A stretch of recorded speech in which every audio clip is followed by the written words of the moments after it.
Hey guys, I'm Common Roman here. Today for TCG Tuesday, I got in a commander type mood. I know I've done a land fixing video on commander when I was doing my Gruul werewolves deck, but today I wanted to take a look at a card called Lynde, Cheerful Tormentor. Um, because honestly, before this card, curses were kind of a secondary thought in commander decks, and I think it's really interesting that they printed a card like this, um, because it just has it just really takes a look at curses and reutilizes them. There's not a lot of decks that I know of in commander, and granted, I'm kind of new to the whole commander scene. I used to only play standard, um, that really utilize any curses for that matter. I know that most of the pre-con decks will have curses in them, but outside of the pre-constructed scene, I don't think I've really seen a lot of decks that use curses in their constructed EDH format. So I just thought it was really interesting to see this, and really just talk about what we're looking at here, because not only does it utilize or heavily utilize curses with its first ability. Whenever a curse is put into a graveyard from the battlefield, return it to the battlefield attached to you at the beginning of your next end step. So you're going to attach this curse to you after it has been destroyed at the beginning of your next end step, which means that you're going to avoid upkeep effects from the curses unless it becomes your turn again. So things like, I don't know, Claws of Gix, which is a 0-cost artifact that allows you to tap one and I believe tap it to sacrifice a permanent you control to gain a life. Or what else is there? There's so many things that allow you to sacrifice permanency you control. Even well, shoot, do I have any here right now? Well, yeah, even this Dream Shaper Shaman. At the beginning of your end step, you may pay 2 and a red to sacrifice a non-land permanent. If you do, reveal cards from the top of your library. Until you reveal a non-land permanent card, put that card onto the battlefield, and the rest on the bottom of your library in any order. So potentially what we could do here is we pop the curse into play, so whatever curse it is, it gets destroyed. Lynde brings it back at the end of your, or at the beginning of your end step, and then you can immediately just pay the 2 and a red, sacrifice it, and reveal cards from the top of your library, potentially revealing another curse, which will immediately get put on one of the opponents that you're playing. So I mean, like interactions like that, I think are very cool.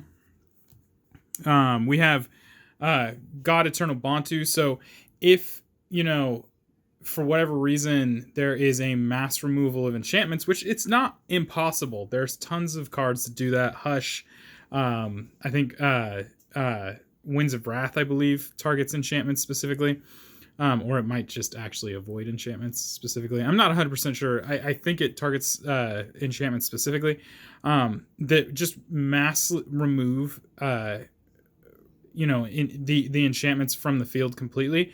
You can use Lynde to bring them back at your end step, and then during your next main phase, pop God Eternal Bantu into play and sacrifice all of them to draw a whole bunch of cards. Then you have cards like Role Reversal, which help you to once you've received the curse via Lynde's ability, you can turn around and then just swap control of the curse for one of your opponent's better permanents in play, which is a double win there, because not only are you reapplying the curse to them, but you're also taking something that is a potential threat from them that will help you out in the long run. So I think that's really cool. That one up with, I think it's called Puka's Mischief. During your upkeep, you can swap control of a permanent you have with a permanent your opponent has with the same converted mana cost. So essentially, you're recycling and reapplying the curses that Lynde is bringing back to steal potentially better cards from your opponent. And it doesn't necessarily have to be the best cards. In the case of Puka's Mischief, it has to be within the converted mana cost of the curse that you're reapplying, but it's still, you could take potentially great cards from them doing that. So it's very interesting things. Not to mention, again, you have things like Thirst for Meaning and there was another one that let you draw a bunch of cards, and then you have to discard cards, a bunch of cards, unless of course you fall within something like, for instance, this one says you draw 3 cards and discard 2 cards unless you discard an enchantment. Because we're playing an enchantment deck, you're going to end up discarding an enchantment with no problem. Not to mention, the other one actually literally says draw, I think, 2 cards and then discard 2 cards unless you sacrifice a permanent. So again, that plays right into the Lynde Cheerful Tormentor. More importantly, all of these permanents that are being sacrificed, if you're purposely doing it yourself, because again they're curses, you're just going to reapply them at the beginning of your next end step. They're going to come back to you, so you can continuously do this. You can continuously cycle Claws of Gix to gain life. You can continuously cycle, any of the other ones that do things like that. So it's just a really interesting thing. Not to mention that when you think about the Theros sets, there was 2, I think. There was Theros, there was Born of the Gods, and then there was Theros Beyond Death.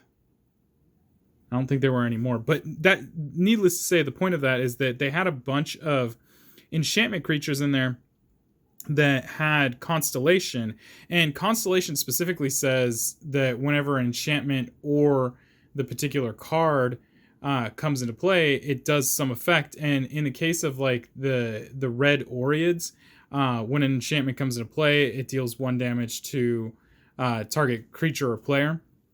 So she's going to continuously cycle these enchantments back in play. There's a black one that makes target player lose a life. Then you have cards like this one that say whenever an enchantment enters the battlefield under your control, target player puts the top 2 cards of their library into their graveyard, so you can mill.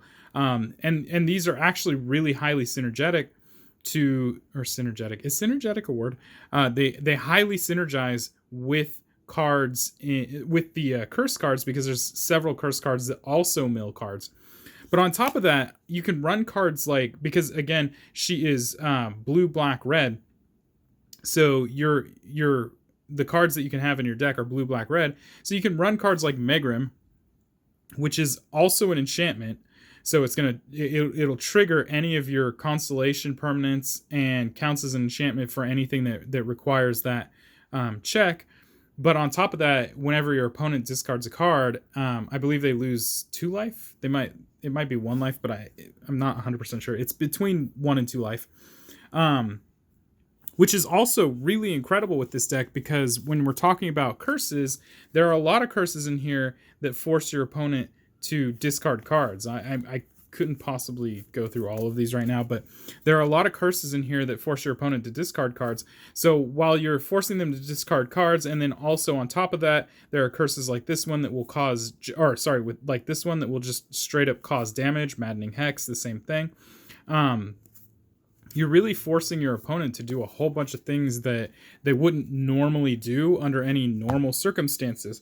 So it just makes this card a really unique and interesting commander. Now, as far as whether it could go into competitive EDH or competitive commander, I'm sure that if you put enough high profile cards in here, that is definitely a possibility.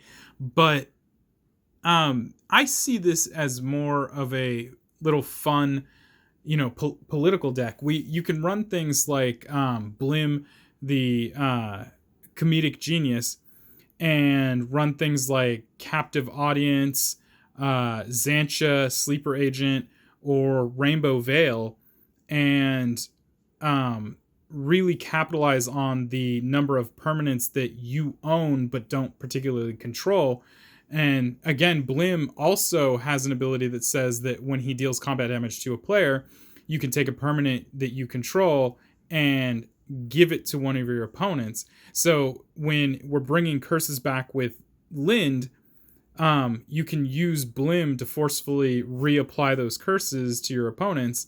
And then on top of that, Blim is going to have his own effect where he deals damage equal to the number of permanents you don't control, that you own that you don't control, to whichever player. So it really plays into this interesting political intrigue-ish type of EDH deck, where the whole idea here is to really divide the field between the opponents as you're applying the curses. You can really, team up against a single player, or and at the same time set yourself up to remove the other opponent should they become too powerful, or should the deal become too sour. But I think one of the best things that I liked about this, and this is where I kind of stray from the competitive EDH side of this, is that it is Grixis colors, which means that you can run Nicol Bolas in the deck. And while I wouldn't necessarily say that this deck is one of those decks where you should run Nicol Bolas, the fact that you can made me want to try it. And since a lot of the Nicol Bolas planeswalkers happen to have really great loyalty abilities, I thought, well, this would be a really cool card, or a really cool side card to put in here. Not to mention, Visage of Bolas creates the Grixis colors, blue, black, and red, which you need in the deck. So you got yourself a mana rock here. It also searches for a Nicol Bolas. So if you're running these, it couldn't possibly hurt.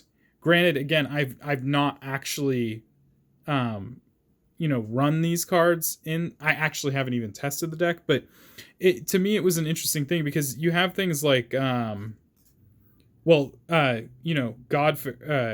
God here, which says each opponent who doesn't control a legendary creature or planeswalker loses the game. So if you catch your opponents off guard where they don't have the commander in play or some other legendary in play, you have a win condition right there. Exile each non-land permanent your opponent controls. So if you get the ulti on God Pharaoh, you basically board wipe, which could, and it's opponent's control, so it's not yours. So you're doing a very favorable board wipe there, which could put you in the position of winning the game as well. Nicol Bolas, the Deceiver, deals 7 damage to each opponent. You draw 7 cards, so you're giving yourself some hand advantage there. Not a great card, but it is what it is. Nicol Bolas, Planeswalker, deals 7 damage to target player, and that player discards 7 cards and sacrifices 7 permanents. So you're gonna leverage a heavy field. You're gonna force them to discard 7 cards, and if you have Megrim on the field, that has even bigger downsides. And then on top of that, you're dealing 7 damage to them. Then both the Ravager and Nicol Bolas' original form from Legends force your opponent to discard cards in some form. So again, if you have Megrim on the field, it's gonna cause your opponent to take damage. And then on the flip side of Nicol Bolas, Nicol Bolas, the Ravager, you have the ulti is exile all but the bottom card of target player's library, which again can be a fantastic win condition, especially with some curses that will force them to draw cards. You can actually force them to draw out their deck. So there's a lot of really fun possibilities here. This is all, of course, granted you can keep the Nicol Bolases on the field because they're going to become a giant target when you play them. But it's blue, black, red. And this is the trifecta of control. You have blue counters, you have black removal, and you have red removal.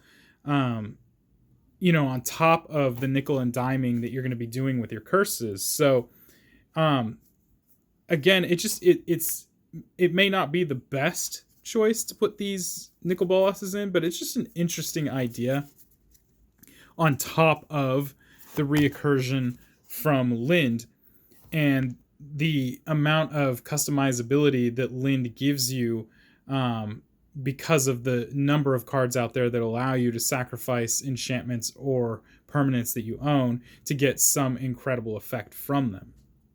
And then again, there's the political side of it. Like I said, Xantcha Sleeper Agent, with Xantcha Sleeper Agent, Captive Audience, plus the curses, and Rainbow Veil with Blim just is another heavy hitter. Maybe not a game winner, but definitely a heavy hitter that can help close gaps. And Rainbow Veil specifically, you can add 1 mana of any color to your mana pool. So it's not just getting given to an opponent. So it's not just a permanent that you own that your opponents will eventually also control at some point in time, but it also has an incredible upside that it gives you mana of any color in a 3-color deck where mana fixing is highly necessary. So that's just my little piece on Lynde Cheerful Tormentor.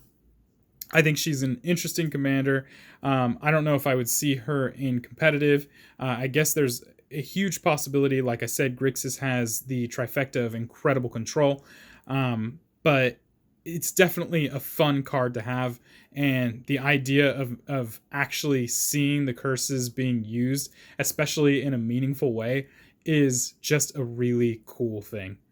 If you have any comments, leave them below. And if you like the video, please like and subscribe. And if you feel the need to support me, hit me up on my Patreon under Uncommon Ramen as well. And until next time, guys, peace.